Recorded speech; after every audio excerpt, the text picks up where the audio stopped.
ಸತ್ಯ ಯಾಕೋ ನನಗೆ ತುಂಬ ಸುಸ್ತಾಗ್ತದೆ. ಊಟ ಮಾಡೋ ಮನಸ್ಸೇ ಇರಲಿಲ್ಲ, ಹಸಿವು ಇರಲಿಲ್ಲ. ಆದರೆ ಏನು ಮಾಡೋದು, ನಿಂಗೋಸ್ಕರ ಆದರೂ ಏನಾದರೂ ತಿನ್ನಲೇಬೇಕಲ್ಲ. ಅದಕ್ಕೆ ಸ್ವಲ್ಪ ಊಟ ಮಾಡಿದೆ. ನಿನ್ಗೊಂದು ವಿಷಯ ಗೊತ್ತಾ ಕಂದ, ಈ ಅಮ್ಮ ಇವತ್ತು ಉಸಿರಾಡ್ತಿದ್ದಾಳೆ ಅಂದರೆ ಅದಕ್ಕೆ ನೀನೇ ಕಾರಣ. ನಿನಗೋಸ್ಕರನೇ ನಾನು ಬದುಕಿರೋದು. ಇನ್ನು ಮುಂದೆನೂ ನಿನಗೋಸ್ಕರ ಮಾತ್ರ ನಾನು ಬದುಕೋದು. ಈ ಅಮ್ಮನ ಕಂಡ್ರೆ ನಿನಗೂ ಅಷ್ಟೇ ಪ್ರೀತಿ ಇದೆ ಅಲ್ವಾ? ಬರ್ತಾ ಈ ಪಾರ್ಟಿಯವ್ರದ್ದು ಅತಿ ಆಯ್ತು. ಮುಂಗೆ ಅರ್ಥನೇ ಆಗಲ್ಲ.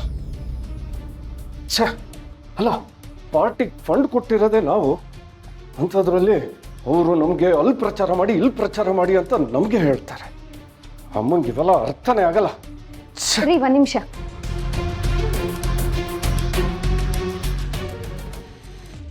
ಏನು ನೋಡಿ, ನಿಮ್ಗೆ ರಾಜಕೀಯದ ಬಗ್ಗೆ ನನಗಷ್ಟು ಗೊತ್ತಿಲ್ಲ. ನಿಮಗೆ ನಿಮ್ಮಮ್ಮಂಗೆ ರಾಜಕೀಯ ಎಷ್ಟು ಮುಖ್ಯ ಅನ್ನೋದು ನನಗೆ ಗೊತ್ತಿಲ್ಲ. ಆದರೆ ನನಗೆ, ನನ್ನ ಮಗುಗೆ ನೀವೇ ಮುಖ್ಯ. ನೀವು ಎಷ್ಟೇ ಟೆನ್ಷನಲ್ಲಿರಿ, ಒಂದೇ ಒಂದ್ಸರಿ ಈ ಮಗು ಜೊತೆ ಮಾತಾಡಿದ್ರೆ ನಿಮ್ಮ ಟೆನ್ಷನ್ ಎಲ್ಲ ಹೀಗೆ ಮಾಯ ಆಗುತ್ತೆ, ಮನಸ್ಸು ತಂಪಾಗತ್ತೆ. ನೀವೇ ನೋಡಿ, ನನಗೆ ಎಷ್ಟೇ ದುಃಖ ಇದ್ರೂ ಮಗು ಹತ್ರ ಮಾತಾಡಿದ ತಕ್ಷಣ ನನ್ಗೆ ಆ ದುಃಖ ಎಲ್ಲ ಮರ್ತೇ ಹೋಗ್ಬಿಡುತ್ತೆ. ನಗ್ನಗ್ತಾ ಇರ್ತೀನಿ. ನೀವು ಒಂದ್ಸರಿ ಮಾತಾಡಿಸಿ.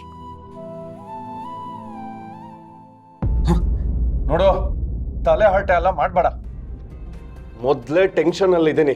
ನಂಗೆ ಸಿಟ್ಟು ಬಂದ್ರೆ ಏನಾಗುತ್ತೆ ಅಂತ ಗೊತ್ತು ತಾನೆ? ನಾನು ಹೇಳ್ತಿದ್ದೀನಲ್ಲ, ನಿಮ್ಮ ಮಗು ಜೊತೆ ಮಾತಾಡಿದ ತಕ್ಷಣ ನಿಮ್ಮ ಸಿಟ್ಟು, ಬೇಜಾರು, ಟೆನ್ಷನ್ ಎಲ್ಲ ಹೀಗೆ ಮಾಯ ಆಗುತ್ತೆ. ಮಗು ನಿಮ್ಮ ಮಾತುಗಳನ್ನ ತುಂಬ ಚೆನ್ನಾಗಿ ಅರ್ಥ ಮಾಡ್ಕೊಳ್ಳುತ್ತೆ. ನೀವು ಮಾತಾಡಿದ್ರೆ ಮಗು ಹೊಟ್ಟೆಲಿ ಒದೆಯುತ್ತೆ.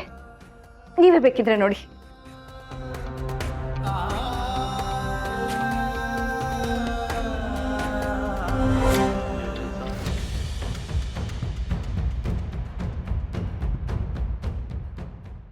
ಪಾಪು, ಇಲ್ಲಿ ನೋಡು, ನಿನ್ನ ಮಾತಾಡ್ಸಕ್ಕೆ ಯಾರು ಬಂದಿದ್ದಾರೆ ಅಂತ.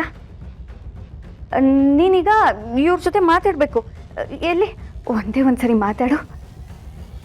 ನೀನು ಹೊಟ್ಟೆ ಒಳಗೆ ತುಂಬ ಖುಷಿಯಾಗಿದೆಯಾ ಅಂತ ಇವ್ರಿಗೆ ಹೇಳ್ಬೇಕಲ್ವಾ? ನೀನು ನನ್ನ ಮಾತು ಕೇಳಿಸ್ಕೊತೀಯ ಅಂದರೆ ಇವ್ರು ನಂಬ್ತಾನೆ ಇಲ್ಲ.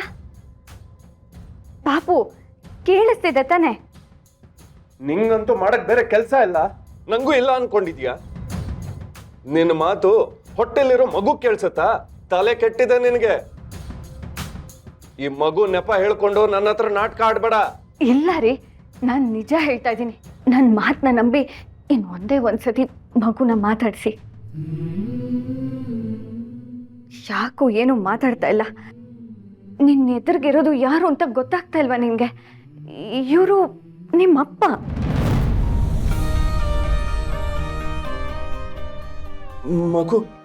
ಮಗು ಹೋಟೆಲ್ ಒದಿತಾ ಇದೆ.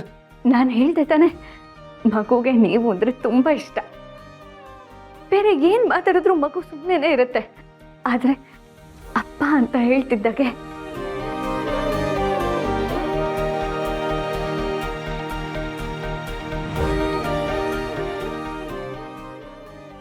ಈಗಲೂ ಮಗು ಒದೀತಿದೆ.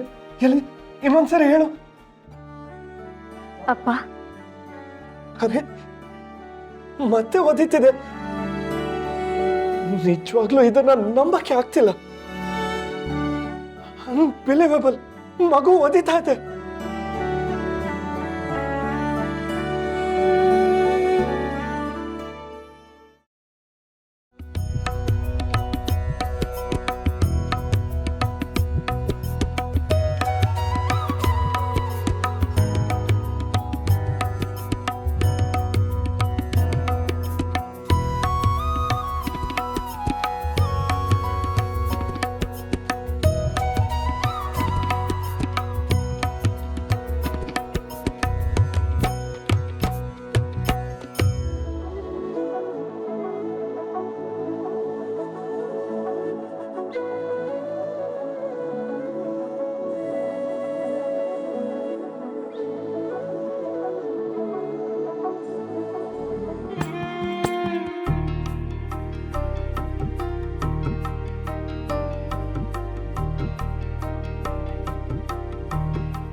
ಯಾಕೆ ಮಗಳೇ ಕಣ್ಣಲ್ಲಿ ನೀರು?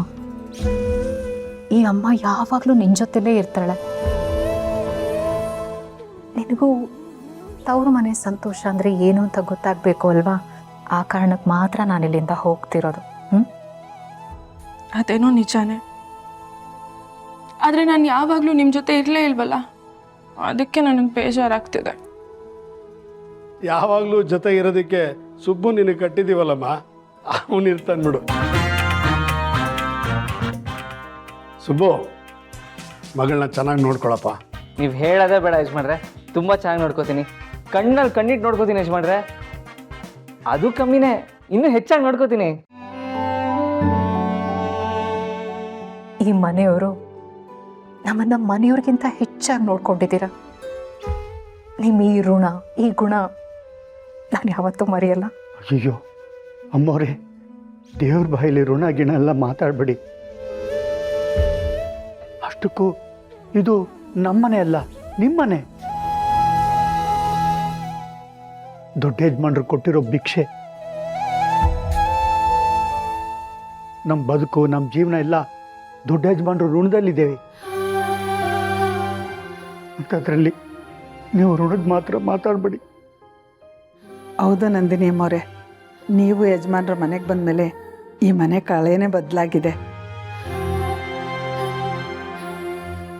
ಇನ್ನೂ ಸ್ವಲ್ಪ ದಿನ ನಮ್ಮ ಜೊತೆ ಇದ್ದಿದ್ರೆ ನಾವೆಲ್ಲ ಸಂತೋಷವಾಗಿರ್ಬೋದಾಗಿತ್ತಲ್ವಾ?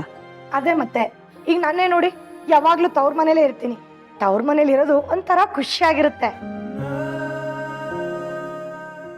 ಶ್ರಾವಣಿ ಮೇಡಮ್ ಅವ್ರು ಇಲ್ಲಿದ್ರೆ ಅವ್ರ ಗಂಡನ ಮನೇನೂ ಹೌದು, ತವ್ರ ಮನೇನೂ ಹೌದು, ಒಂಥರ ಚೆನ್ನಾಗಿರುತ್ತೆ. ಆದರೂ ನಮ್ಮಿಬ್ರಿಗೆ ಸ್ವಲ್ಪ ಪ್ರೈವಸಿ ಬೇಕಲ್ಲ, ನಾವಿಬ್ಬರು ಒಟ್ಟಿಗೆ ಸ್ವಲ್ಪ ಸೆಪರೇಟ್ ಆಗಿರ್ತೀವಿ.